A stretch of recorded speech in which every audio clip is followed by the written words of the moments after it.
The great Mel Kiper of ESPN put out draft grades for all 32 NFL teams, and he loves what the Cleveland Browns did.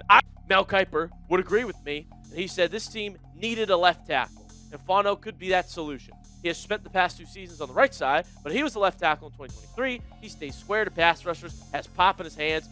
32 and 1/8-inch arms might ultimately force a move inside. Mel Kiper just dropped his 2026 NFL draft grades, and the Cleveland Browns did not just get a little polite praise. They got one of the best grades in the entire league. And honestly, for a fan base that has spent months arguing about quarterbacks, offensive line problems, wide receiver needs, and whether Andrew Berry still deserved trust, this grade hit different. Because here's the part nobody's talking about. Kiper did not give Cleveland an A because of hype. He gave them an A because the Browns attacked their biggest problems with real value. The first team he graded, I think Mel's one of us now. He's a Browns fan. He loves us, all right? He said that their top needs entering the draft were left tackle, wide receiver, DT, safety, guard, and corner. It gave us quite a fat list. I'd probably say edge more than DT, but the rest are pretty fair to put on the list. And like I said, we were one of 4 teams to get an A in this draft. It is exciting joining the Raiders, Cowboys, and Eagles. The Browns came into the draft with a list of needs that was not exactly small. Left tackle, wide receiver, guard, safety, corner, defensive line depth, and really just more offensive stability overall.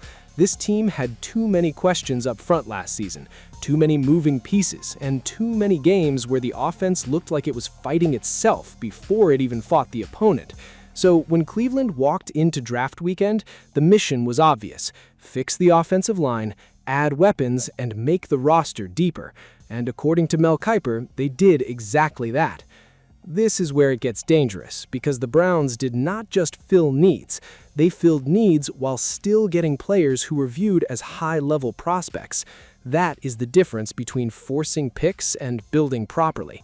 Anyone can say, we need a tackle, and reach for one. Anyone can say, we need a receiver, and take whoever's left. But Cleveland managed to trade down, add assets, still get Spencer Fano, then come back and land Concepcion, Denzel Boston, and Emmanuel McNeil Warren in the first 2 rounds. That is why the grade looks so strong. They take one of the best offensive linemen in the draft right away in the first round, and they trade down to do it. Let's start with Spencer Fano, because that pick tells you what Cleveland was thinking from the beginning. The Browns needed a left tackle answer badly. Last season, the offensive line was constantly changing, and when your offensive line is unstable, your whole offense becomes unstable. Kiper pointed out that Cleveland had a crazy number of offensive line combinations last year, and that is not a recipe for winning football. You cannot build timing, you cannot build rhythm, you cannot build trust when the front keeps changing every week. Here's the part nobody's talking about. Fano was not just the Browns taking a big body because they needed one. They moved down and still got one of the top offensive linemen in the entire class. That matters. If they had stayed at 6 and taken him, people would have debated it, but trading back, adding value, and still landing him makes the process look much smarter.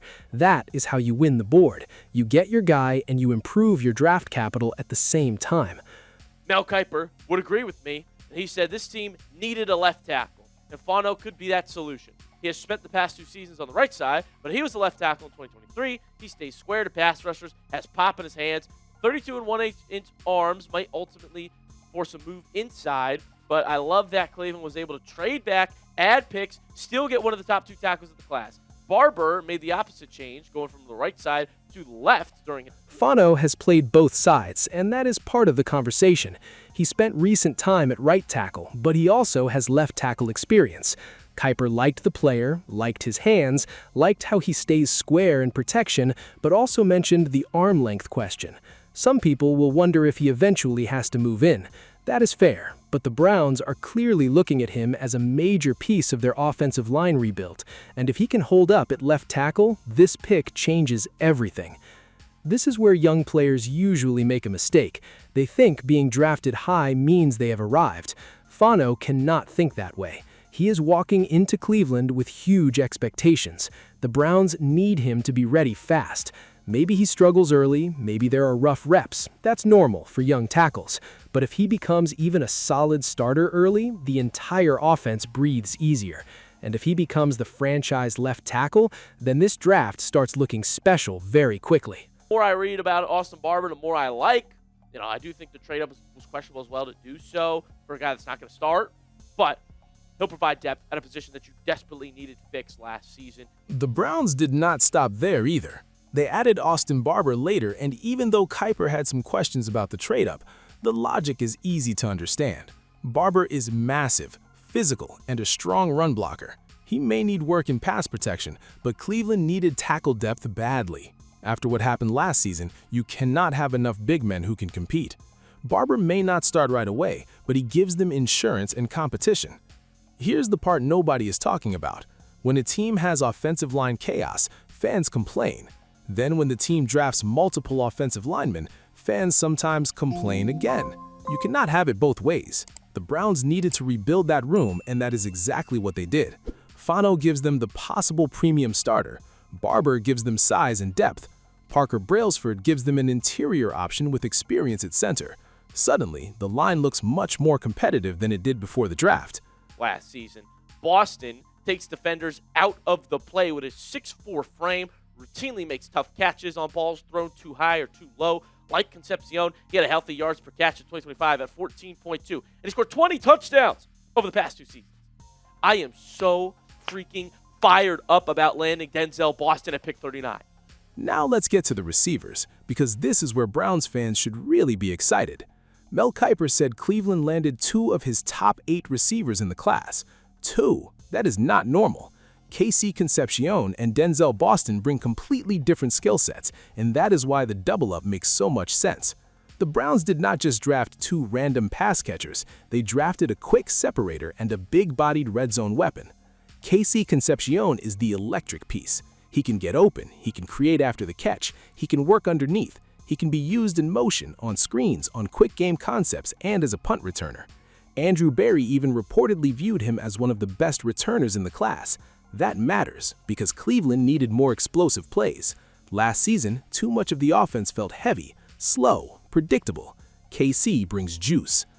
This is where it gets dangerous, because KC's upside is obvious, but so are the concerns. Kiper brought up the drops, and Browns fans are not going to ignore that.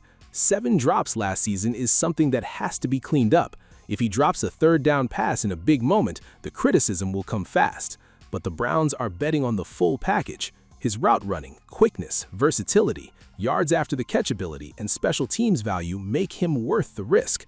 Denzel Boston, really nice combination of size and speed, too. People are sleeping on his route running.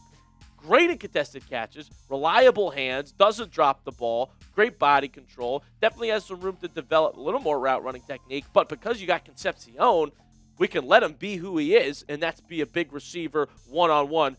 Denzel Boston might be the steal of the entire draft. Kiper said he would have been a good first-round pick. Cleveland got him in round 2. That is the kind of value that makes fans go back to mock drafts and just shake their heads.